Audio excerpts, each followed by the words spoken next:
Everyone, good morning and welcome back to my another video. तो friends, कैसे हो आप लोग? आई होप कि आप सब अच्छे हैं, स्वस्थ हैं, मस्त हैं, अपनी स्टडी में व्यस्त हैं। तो फ्रेंड्स, आज सावन का आखिरी सोमवार और आज ही रक्षाबंधन, बहुत अच्छे दिन रक्षाबंधन पड़ा था और आई होप कि आप सबने बहुत अच्छे से सेलिब्रेट किया होगा। अगेन आप सभी को हैप्पी रक्षाबंधन। तो फ्रेंड्स, आज की इस वीडियो में हम बात करेंगे कि 69,000 भर्ती से रिलेटेड बहुत सारी न्यूज निकल के आई हैं। तो फ्रेंड्स, इस वीडियो में अपने स्टडी रूटीन के साथ साथ 69,000 भर्ती से रिलेटेड बहुत सारे टॉपिक पे डिस्कस करने वाले हैं, क्योंकि सबको एक नई उम्मीद मिल गई है कि क्या पता मेरा भी सिलेक्शन हो जाए, मेरिट कितनी डाउन होगी, किसका सिलेक्शन होगा, जो नौकरी कर रहा है उसकी नौकरी जाएगी या बचेगी, सरकार क्या प्रावधान कर सकती है, क्या बात कर सकती है। क्योंकि जो डबल बेंच का फैसला आया है उसमें यह कहा गया है कि आप नई मेरिट लिस्ट बनाइए और वो नई मेरिट लिस्ट 1981 के नियमावली के तहत होनी चाहिए। तो 1981 का नियमावली आपको पूरी तरीके से जब समझ में आएगा तब पता चलेगा कि किसकी नौकरी जा सकती है और किसको सिलेक्शन मिल सकता है। तो फ्रेंड्स, हमारा अगला दिन शुरू हो गया है और कल फास्ट था। फास्ट की वजह से बहुत ज्यादा वीकनेस फील हो रहा था और फर्स्ट टाइम ऐसा हुआ कि रात में ही मुझे भूख लग गई थी। मुझे ऐसा मन कर रहा था कि कुछ खा लें, लेकिन जैसे तैसे करके नींद आ गई और मैं सो गई। तो अगला दिन हमारा शुरू हो चुका है। भगवान के सामने हमने मत्था टेक लिया है, क्योंकि फास्टिंग के अगले दिन आप बिना नहाए कुछ खा पी नहीं सकते हो। तो ब्रेकफास्ट हमारा हो चुका है, खाना भी हमने रख दिया है, बन जाएगा तो लंच कर लेंगे, क्योंकि आज थोड़ी सी वीकनेस लग रही है मुझे। और आजकल हमारे दिन की शुरुआत होती है न्यूज के साथ। तो क्योंकि 69,000 शिक्षक भर्ती हम लोगों के साथ ऐसे जुड़ी है जैसे हम लोगों की सांसें चल रही हैं। कुछ भी होता है तो ऐसे हजारों स्टूडेंट की धड़कन बढ़ जाती है, क्योंकि बहुत सारे ऐसे एस्पिरेंट हैं जो सेलेक्ट हो गए हैं लेकिन उनकी नौकरी जाने का भी खतरा है। और बहुत सारे ऐसे एस्पिरेंट हैं जो इस आस में बैठे हैं कि क्या पता संविधान के नियमों का पालन किया जाए तो उस सूची में उनका नाम मिल जाए उन्हें। तो दोनों में से कोई भी गलत नहीं है, मैं ये नहीं कहूंगी, क्योंकि छात्रों ने ना तो गलत सर्टिफिकेट लगाया था, ना ही छात्रों ने कुछ ऐसा घपलेबाजी करके नियुक्ति नहीं ली थी। तो छात्रों की कोई गलती नहीं है, चाहे वो जनरल का ही कैंडिडेट क्यों ना हो, उनको नियुक्ति दी गई थी। तो नियमों को ताक पे रख के उनको नियुक्ति जिन्होंने दी, गलती उनकी है ना। फ्रेंड्स, नौकरी मिलने के बाद लोगों की जिंदगियां बहुत तेजी से बदलती हैं और 69,000 वाली भर्ती कंप्लीट हुए 4 साल हो गया, लोगों को नौकरी करते 4 साल हो गया। तो बहुत सारे लोग ऐसे होंगे जो अपने बच्चों का अच्छे स्कूल में एडमिशन करा चुके हैं, क्योंकि टीचर की भर्ती ऐसी है जिसमें 35 साल लोग ओवर एज होने तक नौकरी पाते हैं। तो बहुत सारे लोग ऐसे हैं जिन्होंने अपने बच्चों का एडमिशन अच्छे स्कूल में करा दिया, बहुत सारे लोगों ने लोन ले लिया। अब वो तो गलती तो उन एस्पिरेंट की नहीं है, अगर वो कुछ गलत तरीके से नियुक्ति पाए होते, बार बार मैं कह रही हूँ, तो गलती उनकी होती, लेकिन ये गलती सरकार की है, अधिकारियों की है। तो सजा सच में जो इसमें गलती किया है उसको मिलनी चाहिए। और रही बात उन छात्रों का भी क्या कसूर है जो रिजर्वेशन के तहत नौकरी पाने के अधिकारी थे। अब आप कहेंगे कि क्यों रिजर्वेशन के तहत नौकरी मिलनी चाहिए? तो भाई संविधान बदल दो आप, अगर आप में इतनी ताकत है, सरकार में इतनी ताकत है तो। क्योंकि ये बच्चे कोई खैरात तो मांग नहीं रहे हैं आपसे, संविधान में जो नियम बनाए गए हैं उस नियम का पालन करिए, या तो फिर आप डंके की चोट पे कहिए कि हम नहीं मानते हैं आरक्षण को, हम आरक्षण का संशोधन कर देंगे संविधान में, हम नहीं आपको आरक्षण देंगे। तो इसी मौजूदा सरकार ने संविधान में संशोधन करके आरक्षण को 10 साल के लिए आगे बढ़ाया, क्योंकि जब संविधान में आरक्षण का प्रावधान किया गया था तब भी आजीवन नहीं किया गया था, तब भी 10 साल के लिए ही किया गया था। तो सरकारों को वोट भी चाहिए ओबीसी, एससी, एसटी का, और सरकार के अधिकारी जो बैठे हैं, जो आला अधिकारी हैं, उनको नियुक्ति भी नहीं देना है रिजर्वेशन कोटा के बच्चों को। तो ये दोहरी राजनीति तो नहीं चलेगी भाई। ये संविधान से देश चलता है ना, संविधान के नियम के तहत जो नियुक्तियां बनती हैं वो नियुक्तियां देनी पड़ेगी आपको, चाहे अच्छा लगता है या बुरा लगता है। तो दोनों में से किसी भी बच्चों की गलती नहीं है, जो बच्चे सड़क पे हैं 4 साल से और जो बच्चे स्कूल में हैं 4 साल से, दोनों में से किसी की गलती नहीं है। गलती है उन अधिकारियों की जिन्होंने इसमें घोटाला किया है। तो उन अधिकारियों को सजा होनी चाहिए, मुख्यमंत्री जी को तत्काल संज्ञान लेना चाहिए, और वो ले भी रहे हैं। देखते हैं एक्शन क्या होता है, देखते हैं क्या रिजल्ट निकल के आता है और किसका सूची में नाम होता है और कौन सूची से बाहर होता है। हालांकि सरकार इस बात के लिए पूरी तरीके से प्रिपेयर है कि जो बच्चे नौकरी कर रहे हैं उनको समायोजित करेंगे, और वो सरकार के पास अथॉरिटी है, वो उनको चाहे तो समायोजित कर सकती है। क्योंकि जो बच्चा 4 साल से नौकरी कर रहा है अब उसको आप नौकरी से बाहर नहीं निकाल सकते। अगर 1981 की नियमावली के तहत डबल बेंच ने फैसला दिया है कि आपको मेरिट लिस्ट बनानी है, तो 1981 की नियमावली ही ये भी बात कहती है कि जो बच्चा 1 साल से ज्यादा तक नौकरी कर चुका, गवर्नमेंट उसकी नौकरी नहीं खा सकती। तो 1981 की नियमावली ये कहती है कि अगर आपने 1 साल तक नौकरी किया है तो अब आपकी नौकरी परमानेंट हो गई। तो गवर्नमेंट को सोचना पड़ेगा, गवर्नमेंट को समायोजित करने के लिए सीटें सृजित करनी होंगी। वो कहाँ से करेगी, कैसे करेगी, वो गवर्नमेंट का काम है। तो आप लोग आपस में मत लड़ो, क्योंकि बहुत सारे लोग हैं आरक्षण को लेके इतने विवाद रहे हैं, लेकिन किसी सरकार में इतना दम नहीं रहा है कि कोई भी सरकार आके इस प्रावधान को बदल दे।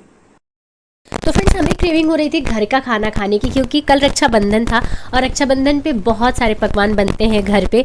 तो घर का खाना बहुत मिस कर रही थी, तो मैंने सोचा कि चलो छोले और चावल बना लेते हैं, क्योंकि उतने सारे पकवान बनाना यहाँ पॉसिबल नहीं है।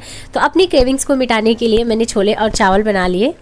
और फ्रेंड्स इस वीडियो में मैंने 69,000 से रिलेटेड बात की है, तो किसी का भी ये कमेंट नहीं आना चाहिए कि तुम किस जाति की हो, क्योंकि यहाँ जाति और धर्म से कोई मतलब नहीं। हम एक एस्पिरेंट है और हमारा धर्म है पढ़ाई करना, और हमारा कर्म है अपने एग्जाम को क्लियर करना, अपने परिवार को रिजल्ट दिखाना। तो बस वही मैं करने का ट्राई कर रही हूँ। तो कभी भी ऐसी नफरत वाले कमेंट्स मेरे कमेंट सेक्शन में मत किया करिए आप लोग, क्योंकि ये चीज़ मुझे बिल्कुल भी पसंद नहीं है।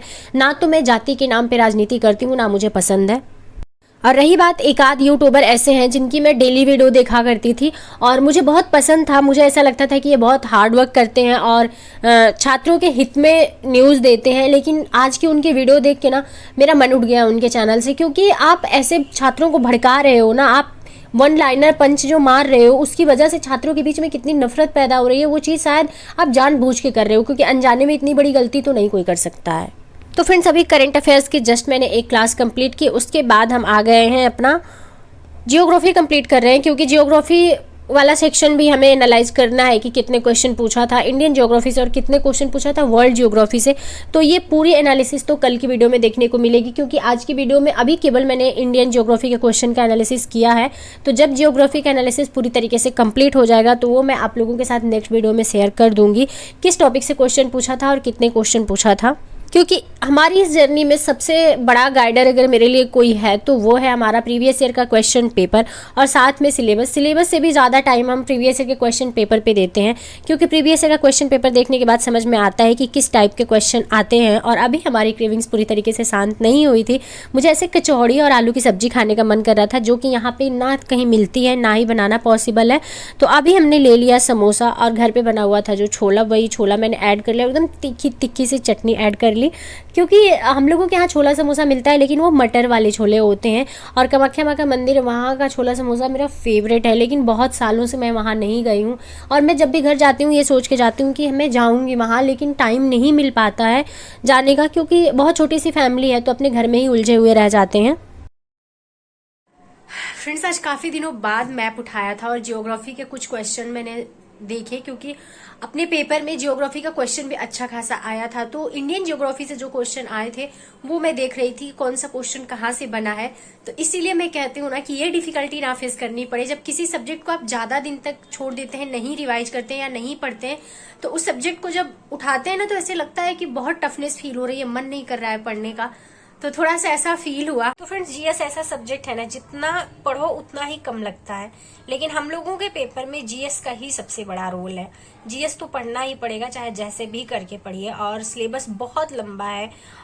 सब कुछ पढ़ लेंगे उसके बाद भी कुछ क्वेश्चन ऐसे देखने को मिल ही जाएंगे कि अरे ये कहाँ छूट गया, ये मैंने कैसे नहीं पढ़ा। तो वो तो लास्ट मोमेंट तक चलता रहेगा, बट अपना बेस्ट देने का ट्राई करें, अपना 100% दे रहे हैं। तो फ्रेंड्स आज कई दिनों के बाद हमने जियोग्राफी उठाई थी और मुझे बहुत टफ फील हो रहा था, इस वजह से आज का पूरा दिन निकल गया जियोग्राफी में। और अभी शाम का टाइम है, तो मैं अभी मैप के थ्रू अपनी कंप्लीट करने की कोशिश कर रही हूँ जियोग्राफी का, और जो क्वेश्चन थे उसको समझने का प्रयास कर रही हूँ कि मैं किस तरीके से याद रख सकती हूँ, क्योंकि बहुत टफ हो जाता है जब मैप से रिलेटेड कोई क्वेश्चन आ जाता है तो। और जियोग्राफी एक ऐसा सब्जेक्ट है कि अगर आप मैप से रिलेट करके पढ़िए तो आपके लिए याद करना बहुत आसान होता है और वो लॉन्ग टाइम के लिए आपके माइंड में फिट रहता है। और जितना ज़्यादा मैप के साथ रिलेट करके आप पढ़ेंगे, एग्जामिनेशन हॉल में रिकॉल करना उतना आपके लिए आसान होगा। तो वही मैं कोशिश कर रही हूँ, क्योंकि बहुत सारे छोटे छोटे मैप इसमें दिए हुए हैं। और मेरे पास जो मैप है, मैं आप लोगों के क्वेश्चन करने से पहले ही बता दूँ, ऑक्सफोर्ड का है और मेरे पास हिंदी मीडियम वाला है, क्योंकि उस टाइम पे सर बोले कि जो जिस लैंग्वेज में कंफर्ट फील करे उसी लैंग्वेज का ले आए। तो जब मैं जीएस वर्ड में कोचिंग करती थी तब का ये मेरे पास मैप पड़ा हुआ है। आप लोग अभी खरीदेंगे तो आप लोगों को अपडेटेड मैप मिलेगा। तो फ्रेंड्स ये एक कमेंट मुझे रिसीव हुआ था और मैं क्या रिप्लाई करूं, क्योंकि कुछ क्वेश्चन ना बहुत पर्सनल होते हैं और उनमें से ये क्वेश्चन है, क्योंकि इंटरेस्ट आपका किस में है वो आपको ही पता है, हम तो आपको पर्सनली जानते नहीं हैं। और रही बात, अगर आपको ऐसे नहीं समझ में आ रहा है तो थोड़ा सा गाइड मैं आपको कर देती हूँ कि आप तीनों एग्जाम का सिलेबस अपने सामने रखिए और समझने का प्रयास करिए कि किस एग्जाम के सिलेबस को आप इजीली प्रिपेयर कर सकती हैं, क्योंकि इजी तो कुछ नहीं है, हार्डवर्क सब में करना है, लेकिन किस एग्जाम के सिलेबस को देख के आपको लगता है कि इसका ज़्यादा पोर्शन तैयार है और किस में डेडिकेशन आपको फील होता है। आप लगता है कि जैसे होता है ना कि लाइफ में कुछ चीज़ें ऐसी होती हैं जिसके लिए हम बहुत डेडिकेटेड होते हैं, तो आप किस एग्ज़ाम के प्रति बहुत डेडिकेटेड फील करते हैं, वो चीज़ें देखनी होगी। क्योंकि ऐसे हवा में मैं कह दूं आपको आप सीजीएल की तैयारी करो, मैं कह दूं यूपीपीसीएस या मैं कह दूं यूपीएससी की तैयारी करो, तो मेरे कहने से तो चीज़ें नहीं होंगी ना। वो आपको पता है कि आप किस एग्ज़ाम में अपना 100% दे सकते हैं। तो सोचिए समझिए, थोड़ा सा टाइम लीजिए, क्योंकि बहुत टाइम होता है हम बहुत पैनिक कर रहे होते हैं। तो मुझे लगता है कि हम कोई ऐसा एग्ज़ाम दे जो 1 साल में क्लियर हो जाए, लेकिन उसके लिए हमारी तैयारी भी तो होनी चाहिए। वो 1 साल में रिजल्ट आ जाएगा, लेकिन उसमें हमारा रिजल्ट होगा या नहीं होगा ये तो हमारे हार्डवर्क पे डिपेंड करता है और हमारे परफॉर्मेंस पे डिपेंड करता है। तो पहले खुद को समझिए कि आपका कौन से एग्ज़ाम देने में इंटरेस्ट है, किस एग्ज़ाम का सिलेबस आप अच्छे से तैयार कर सकती हैं, फिर उस हिसाब से आगे जाइए। तो चलिए फ्रेंड्स, इस वीडियो को कर देते हैं यहीं पे एंड। आप लोगों से मिलता है नेक्स्ट वीडियो में। वीडियो पसंद आए तो लाइक ज़रूर कर देना, और चैनल पे अगर नए हैं तो चैनल को सब्सक्राइब करके बेल आइकन प्रेस कर दीजिएगा, और कोई भी क्वेरीज हो तो कमेंट बॉक्स में कमेंट कर दीजिएगा।